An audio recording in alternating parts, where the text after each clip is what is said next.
Yan yung view ng buong fishport namin.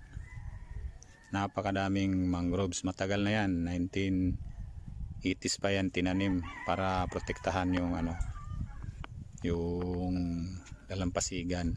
Dahil dati wala pa yan, diretso yung dagat doon sa mismong main na kalsada, nasisira.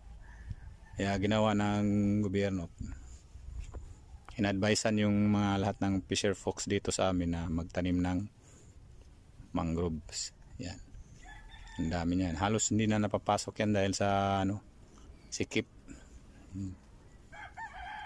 Ito mga bangkang ito, pang lang to siya, pamigwas, pampkitang, pangpusit. Yan, minsan din yung bangka na yan nakakabiyahe pag pahintulutan. Yan.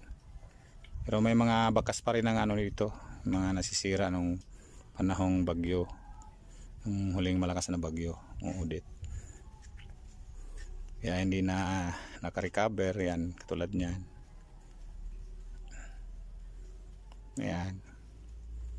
Actually today, kahapon nanguha tayo ng mga inhason o shells dyan. Kasi malaki ang hibas, malaki ang hunas. Yan. Kaya ngayon, pabalik na yung dagat. Dito nakakawala ng stress ang lugar na to pag nandito ka. Yan. Tanaw-tanaw ka lang sa mga mangroves. Yan.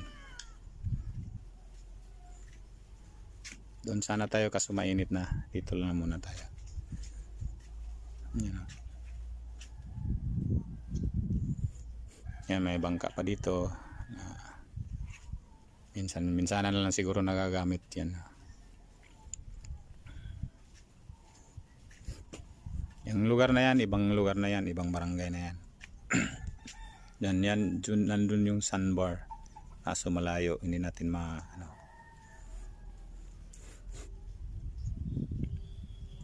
ganda ng view. Yan.